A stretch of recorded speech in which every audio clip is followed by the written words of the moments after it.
Hey, hands where I can see them. You were moving fast back there. Yeah, I'm responding to a second alarm. Station 18, there's a kid possibly trapped. License, registration. Sir? Step out of the vehicle. Sir, look, my radio's live. I'm authorized. This call can't wait. Turn around, now. You're stopping me from going to a fire. The sirens were already screaming when the patrol lights cut him off. Red and blue washed over reflective turnout gear, turning a life-saving uniform into a target. It was 6:42 a.m. A two-lane arterial road still wet from overnight rain, and a firefighter, racing toward a confirmed structure fire, was ordered out of his vehicle at gunpoint. What followed wasn't chaos. It was procedure misused, misunderstood, and weaponized. And, by nightfall, the city would realize this moment had changed everything. Before this story becomes another headline you scroll past, stay with it. Listen closely to the pauses, the paperwork, the quiet decisions that escalate into irreversible consequences. Because this isn't just about one arrest, it's about how power behaves when it's never questioned. The tones dropped at 6:34 a.m. Sharp, metallic, unmistakable. They cut through the low murmur of morning the way a blade cuts fabric. Coffee cups froze midair, chairs scraped back. In the kitchen of Station 18, the day had barely started, but instinct had already taken over. Second alarm. Residential structure fire. Possible entrapment. The words rolled out of the overhead speaker without urgency, because urgency was assumed. In firehouses, tone is everything. This one didn't ask. It summoned. He stood before anyone else did. Marcus Hill had been a firefighter for 12 years, long enough that the sounds of dispatch didn't spike his pulse anymore. Long enough that calm wasn't something he performed. It was something that lived in his bones. He moved with economy, no wasted steps, no wasted thought. Boots, jacket, helmet, each motion precise, practiced. Muscle memory refined by smoke, heat, and the knowledge that seconds were not units of time, they were margins of survival. Outside, dawn hovered just above the rooftops, gray and colorless. The neighborhood around the station was already awake. Bus brakes hissing, corner store rolling up its steel gate, a man hosing last night's dust off a cracked sidewalk. It smelled like rain that had already passed. The streets were still slick, reflecting the firehouse lights like broken glass. Marcus climbed into his pickup, a plain vehicle with a small department placard on the dash, authorized responder, non-emergency lights only. He turned the key, radio already crackling with updates. Engine 12 on scene. Heavy smoke from the second floor. Advancing interior line. The fire was growing. He pulled out fast but controlled. No siren. No lights. Department policy was clear. Personal vehicles responding to a call did not run emergency signals. You made time with judgment, not force.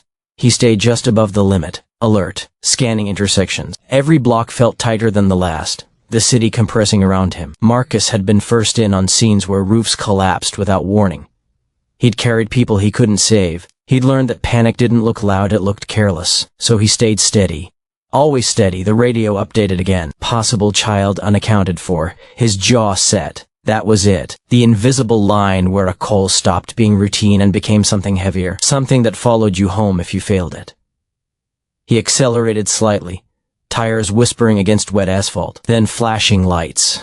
Red, blue. They bloomed in his rearview mirror, bright enough to fracture the morning. For a moment, Marcus thought it was a coincidence. A cruiser passing.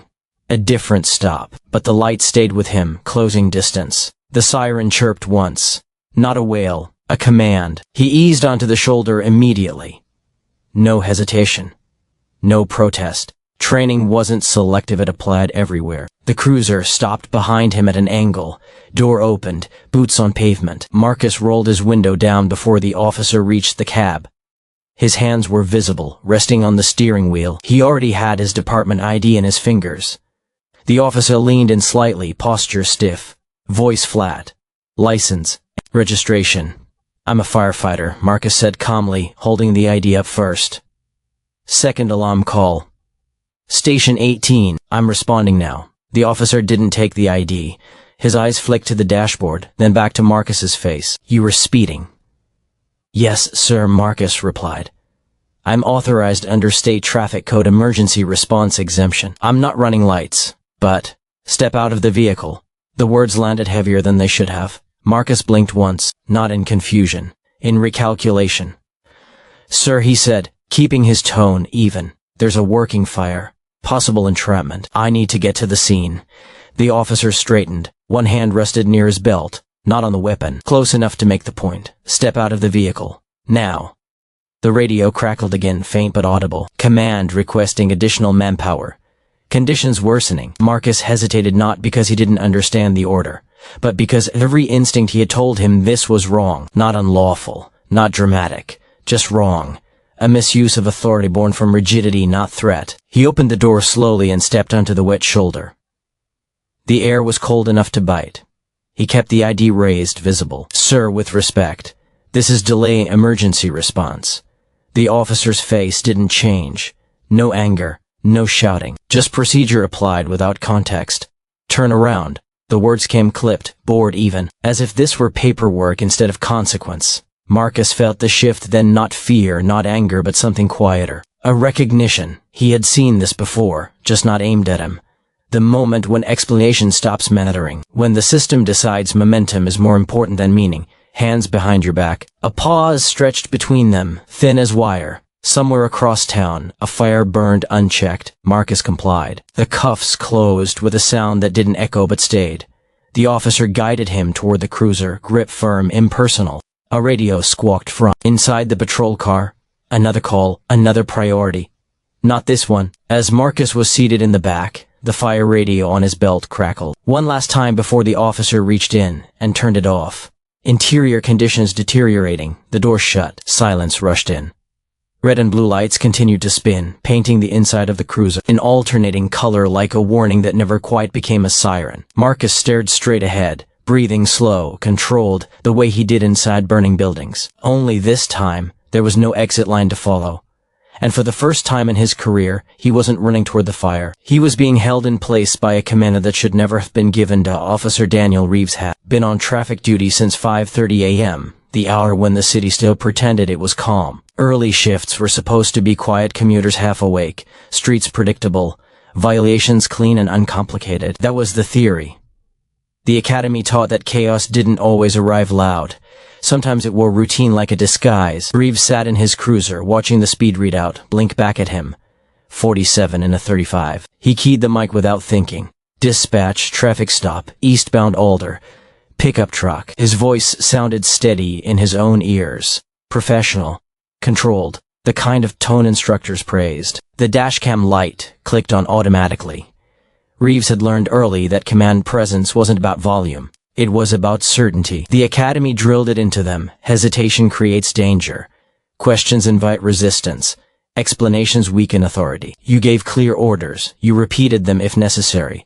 You didn't negotiate. The pickup slowed quickly, pulled to the shoulder without drama. That detail barely registered. Compliance was expected, not noted. Reeves exited his cruiser and approached with the posture he'd practiced hundreds of times, shoulders squared, pace measured, hand near his belt. He clocked the driver. Immediately. Black male, mid-30s, athletic build. He noticed the turnout jacket folded on the passenger seat, reflective stripes catching the morning light. Firefighter, the man said. Emergency call. Reeves heard the words, but his mind filed them under explanation. Explanations were noise. The violation was clear. Speeding. The rest could be sorted later. License and registration. The driver produced an ID. Instead, department issued, laminated, official looking. Reeves glanced at it without taking it. Firefighter credentials weren't law enforcement credentials. They didn't supersede his authority. That was the hierarchy as he understood it. The man spoke again, calm, respectful, citing state traffic code. Emergency response exemption. Authorized responder. Reeves felt something tighten, not anger. Exactly. Resistance framed as reason. The academy warned about that too. People who stayed calm while challenging authority were often the most difficult. They made you doubt yourself. Reeves didn't doubt himself. Step out of the vehicle. He issued the command cleanly, without inflection. He expected compliance, he always did. The hesitation that followed was brief, but it existed. A fraction of a second too long. Reeves noticed it the way predators notice stillness. The radio on his shoulder crackled with unrelated chatter. A dispatcher clearing a call. Another unit requesting backup on a domestic, the city moving on rails. The driver stepped out, still talking, still calm, still explaining. Reeves heard phrases like possible entrapment and working fire. They registered intellectually, but emotionally they stayed distant. His training didn't include weighing off-scene emergencies against on-scene control. His responsibility was right here. This stop, this moment, he told himself that was professionalism. The firefighter's tone never rose. That unsettled Reeves more than shouting would have. Shouting justified escalation. Calmness complicated it. Turn around. The order came sharper this time. A test, whether Reeves realized it or not.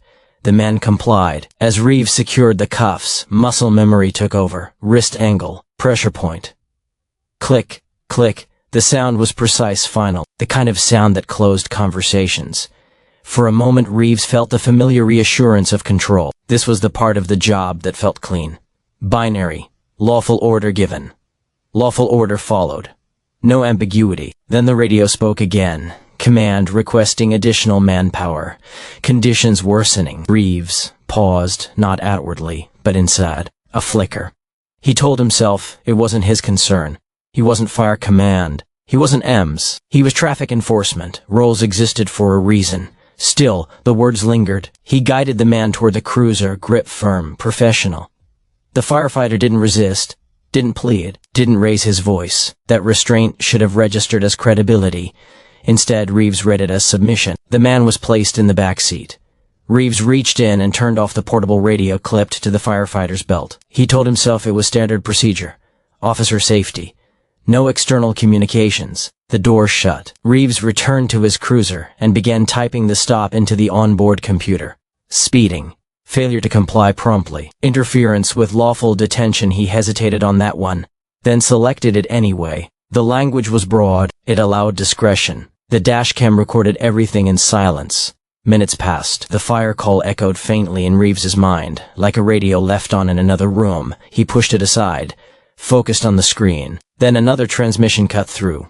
Engine 12 reports partial roof collapse. 1 civilian removed. 1 firefighter injured. Reeves froze. The words landed differently now, not abstract, not distant. They carried weight. Consequence. He stared at the screen, cursor blinking patiently, waiting for him to finish the report. He realized he'd stopped typing. The firefighter sat behind him, silent.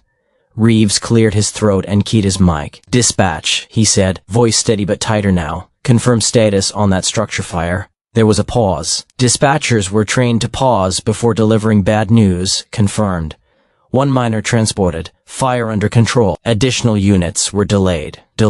Reeves looked at the rear view mirror, met the firefighter's eyes. For the first time since the cuffs went on. There was no accusation there. No triumph. Just a quiet, contained awareness. That unsettled him more than anger ever could have. Reeves told himself again that he'd followed procedure. That if there was a problem, it was systemic, not personal. That the rules existed to prevent chaos, not create it. But the thought didn't settle. He finished the report anyway. The cruiser idled on the shoulder, red and blue lights still spinning, though there was no longer traffic to warn. The morning had moved on. Commuters passed without slowing. The city absorbed the moment and kept breathing. Reeves turned off the siren function he hadn't realized was still armed. The sudden quiet felt heavy. Somewhere across town, smoke thinned into the sky. Fire hoses coiled back into engines. Medics wiped their hands and restocked supplies. The radio remained silent. The damage was already done. By noon, the incident had a file number. That was how it began, not with outrage, or sirens, or statements, but with a line of text inside an internal system most citizens never see. A routine entry, a traffic stop, an arrest, logged, time-stamped, categorized, the kind of administrative gravity that gives mistakes their first layer of protection. Officer Reeves completed his shift in silence. His supervisor skimmed the report quickly, eyes trained to look for missing fields rather than missing judgment. The narrative was clean. Procedural, no profanity, no force beyond handcuffs. On paper it passed, but paper was no longer the authority it once had. The Bodycam footage uploaded automatically at the end of the shift, stored on a secure departmental server. That was protocol too. What wasn't protocol was what happened next. Someone watched it twice, then a third time. By early afternoon, a copy existed outside the system. It surfaced first in fragments 10 seconds on a private group chat. A muted clip shared without commentary. Then longer, clearer, the firefighter's calm voice. The officer's clipped commands. The radio transmission mentioning possible entrapment. The moment the cuffs closed, the sound of the radio being turned off. By evening it was everywhere. Newsrooms recognized the rhythm instantly. Not spectacle, but dissonance. The kind of footage that doesn't scream until you understand what you're watching. A man in a position of service being stopped from serving. Authority exercised without malice, but without wisdom. Marcus Hill was home when his phone started vibrating across the kitchen counter. He hadn't spoken much since his release. The department had intervened quietly once the call reached a battalion chief who knew his name. The cuffs had come off without apology. The charges were marked pending review. He was driven back to his truck and told he was free to go. Free, but late. The fire had been contained by the time he arrived on scene. One child had been pulled from a back bedroom by another crew. Alive. Injured, but alive. A firefighter from Engine 12 had fractured his arm when part of the roof gave way. Not catastrophic, but avoidable maybe. Marcus didn't say that part out loud. Firefighters didn't trade in hypotheticals, they carried them quietly. At home, he folded his turnout gear with ritual care. Jacket squared, pants aligned, helmet cleaned even though it hadn't seen flame that morning. His hands smelled faintly of smoke, anyway residual, imagined or remembered. It lingered the way guilt does, even when it doesn't belong to you. His phone buzzed again, a message from the Union. Do not give any statements yet. We're coming to you. By the time the sun dropped behind the houses across the street, 2 union representatives sat at his dining table. They spoke in measured tones, the language of people who had seen this before. Not this exact version, but enough like it. This goes beyond discipline, one of them said. This is statutory. They referenced state traffic code sections Marcus had cited on the roadside. Emergency response exemptions for authorized personnel responding to active incidents. The limits of those exemptions, the responsibilities of officers to consider exigent circumstances, words Marcus understood intellectually but had never needed emotionally. This isn't about speeding, the other rep added. It's about interference. Marcus listened, nodded. He didn't interrupt. Across town, Officer Reeves received a different kind of visit. Legal counsel arrived before public affairs did. That order mattered. The attorney was calm, efficient, careful with every word. You are not to discuss this with anyone, she said. Not colleagues, not media, not online. All inquiries are to be referred. Reeves sat rigid in the chair, across from her desk. He felt like a recruit again, stripped of context, reduced to posture and silence. She pulled up still frames from the footage, paused on the firefighter's ID, zoomed in on the radio transmission timecode, replayed the moment Reeves turned off the radio. Why did you do that? She asked, not accusatory but precise. Officer safety, Reeves said automatically. She nodded once, made a note. Didn't confirm or deny. Internal Affairs opened a formal investigation by the next morning. That escalation carried weight. IAD didn't move quickly, unless they had to. The footage forced their hand. Investigators referenced departmental policy manual sections on discretion, enforcement, de-escalation, interagency cooperation. They noted that Reeves had not violated procedure explicitly. That was the problem. The rules hadn't anticipated this exact collision. The story widened. Fire department leadership was asked to provide response timelines. How long before Marcus would have arrived? Whether his presence would have changed outcomes? Lawyers asked the question carefully, because they knew the answer didn't need to be definite, only plausible. Public reaction shifted from confusion to anger as context filled in. Commentators slowed the footage down. Experts weighed in. Retired chiefs, former officers, training consultants. This isn't about race alone, one said. It's about rigidity. Others weren't as careful. Marcus watched very little of it. He didn't need to. The story had already entered a phase where it no longer belonged to him. That was both a relief and a loss. What unsettled him most wasn't the arrest.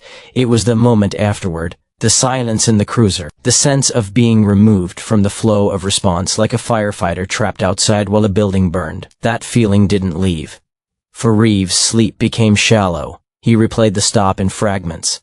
The hesitation, the calm voice, the radio transmission. He told himself again that he'd followed procedure, that the rules were there to prevent chaos. But a question kept intruding, unwelcome and persistent.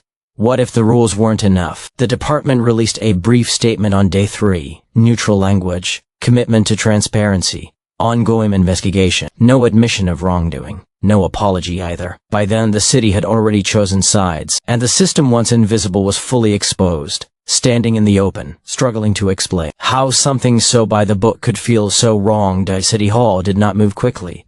It never did, but it moved deliberately, and that distinction mattered. The request for a civilian review board hearing arrived as a formal letter, stamped and dated, citing municipal code and charter authority. The language was neutral, almost sterile. It didn't accuse, it summoned. That alone signaled a shift. When civilians were invited into the evaluation of force, control had already begun to change hands. The hearing was scheduled for a Tuesday evening, timed for maximum public attendance. By the time Marcus Hill entered the building, the lobby buzzed with low voices and the faint hum of television cameras being calibrated. Fluorescent lights flattened everything: faces, suits, intentions. No shadows to hide in here. The review boardroom was smaller than it looked on the city website. Long table, plastic nameplates, a clock mounted slightly off-center on the wall, ticking louder than it should have. Every seat was filled. Fire union jackets on one side, police association representatives on the other. Reporters lined the back wall, notebooks already open. Marcus sat alone at first. When he was called forward, he stood without hesitation. Not because he felt brave, but because firefighters were trained to move when called. It was instinct. He took the oath, voice steady, eyes forward. They played the footage again. This time, it wasn't leaked or sped up or framed by commentary. It was raw, time-stamped, uninterrupted. The board watched in silence as the morning unfolded again. Speed readout, flashing lights, calm explanation, clipped commands. The moment the radio crackled with possible entrapment drew an audible shift in the room. Not gasps. Something quieter. Recognition. When it ended, the chairwoman leaned forward. "Mr. Hill," she said, "how did this moment affect your ability to perform your duties that day?" Marcus inhaled slowly. "I didn't perform them," he said. His voice didn't shake. It didn't rise. It carried the weight of something finished. "I was trained to respond," he continued. "To assess risk, to make judgment calls under pressure. That morning, I was removed from the response chain. Not because of danger, not because of misconduct, but because procedure was followed without context." He paused, looked down at his hands. "I'm not angry," he added. "I'm tired. I'm tired of explaining that urgency isn't disrespect, that calm isn't defiance, that stopping a firefighter doesn't stop the fire."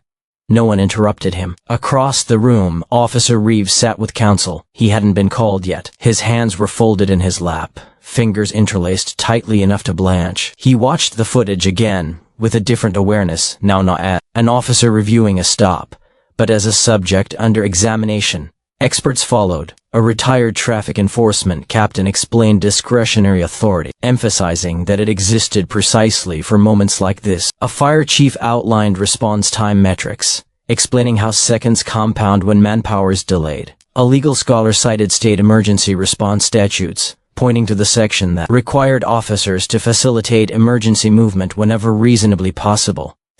The word reasonably echoed. The board asked about training, about cross-agency coordination, about whether officers were taught to distinguish control from obstruction. The answers were careful, technical, incomplete. Behind the scenes, another review unfolded quietly. Internal Affairs pulled Officer Reeves's stop history not for spectacle, but for context. They weren't looking for brutality. They weren't even looking for complaints. They were looking for patterns. What they found wasn't dramatic. No excessive force reports. No sustained misconduct findings. What emerged instead was repetition, high stop frequency, low warning rates, minimal discretionary releases, a consistent reliance on compliance-first enforcement, even in low-risk situations. One investigator summarized it in a single line: rigid application without situational modulation. It wasn't a violation, it was a profile. The board reconvened 2 weeks later. By then, public interest had shifted from outrage to expectation. People weren't asking if there would be consequences anymore. They were asking what kind. The decision came in measured language.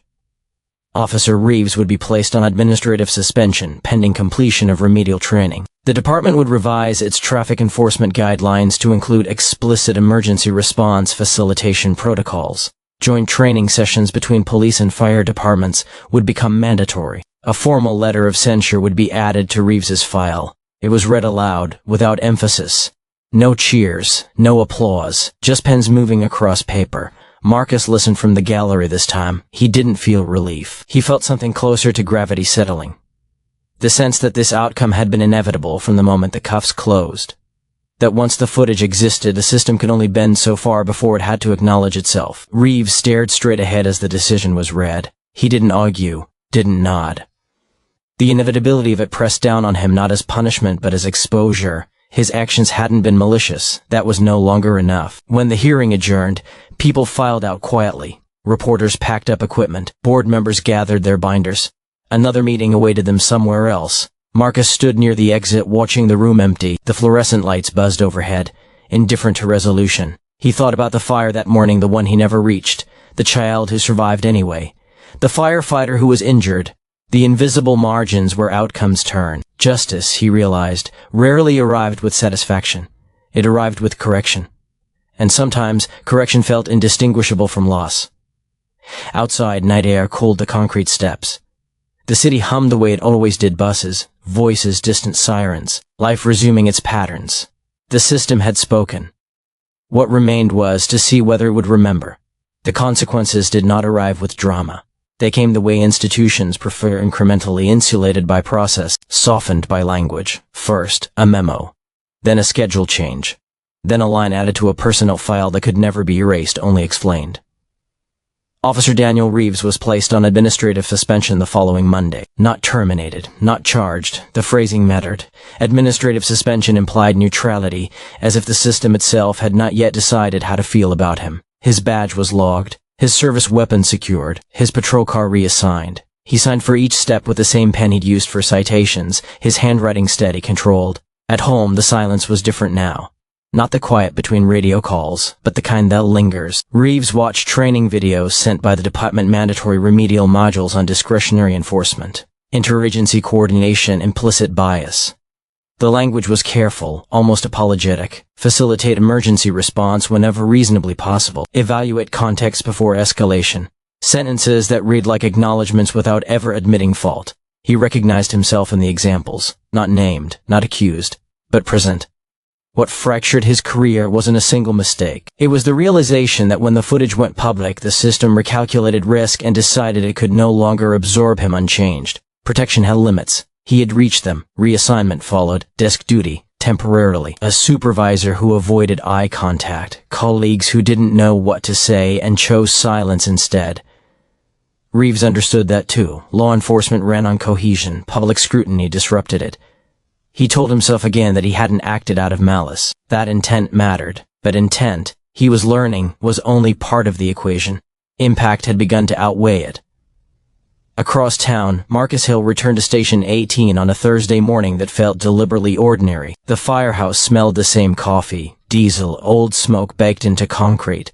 The crew greeted him with nods, handshakes, quiet relief. No speeches, no congratulations. Firefighters didn't celebrate survival the way other professions did. They acknowledged it and moved on. Marcus stowed his gear in his locker, the familiar weight settling against his shoulders. He had been cleared to return without restriction, no discipline, no notation. On paper, it was as if the arrest had never happened. In reality, everything had shifted. On his first call back, his awareness felt sharpened, almost uncomfortable. He noticed how long it took for clearance at intersections. How police cruisers positioned themselves near scenes, how communication flowed or didn't between departments. He didn't say much about it. Observation was its own form of processing. During a post-incident debrief weeks later, a battalion chief referenced the new joint protocol recently added, still awkward in practice. Police units were now instructed to confirm responder status before initiating enforcement during active emergency responses. A liaison officer would be assigned during major incidents. It sounded good when read aloud. Marcus listened, arms crossed, expression neutral. Reform, he had learned, was rarely dramatic. It arrived as paragraphs. City Council approved the revisions unanimously. The vote took less than 5 minutes. The public attention faded the way it always did, gradually, then suddenly. Another video replaced it. And another incident, another debate. But something had changed beneath the surface. Training manuals were rewritten, scenarios adjusted. Recruits would now watch a version of the footage, not as scandal, but as case study. This is where context matters, an instructor would say, pausing the screen. That mattered. Reeves completed his retraining 3 months later. He returned to limited field duty under supervision. The conditions were specific. the oversight unmistakable. His evaluations included language he had once used about others, needs improved judgment, under ambiguous circumstances. He accepted it without protest. Some nights, he replayed the stop in his head, not the commands, but the pauses. The places where he might have asked instead of ordered, the moment he turned off the radio. He understood now that authority once misapplied didn't disappear when corrected, it left residue. He didn't seek out Marcus. He wouldn't have known what to say. Marcus, for his part, didn't see closure either. He had learned something quieter. That accountability didn't always feel like justice. It felt like fatigue, like the end of an argument you never wanted to have. On a cold evening months later, Marcus responded to another structure fire. Different address, different crew. This time, police units arrived first and held traffic back without question. A cruiser officer nodded at him as he passed. Simple, unremarkable. That, he realized, was the point. The fire was contained quickly. No injuries, no headlines. When he returned home, Marcus placed his helmet on the kitchen table and sat for a moment longer than usual. He thought about that morning months ago, the rain-slicked road, the flashing lights, the silence in the back of the cruiser. He thought about how easily authority could interrupt purpose, and how difficult it was to repair what followed.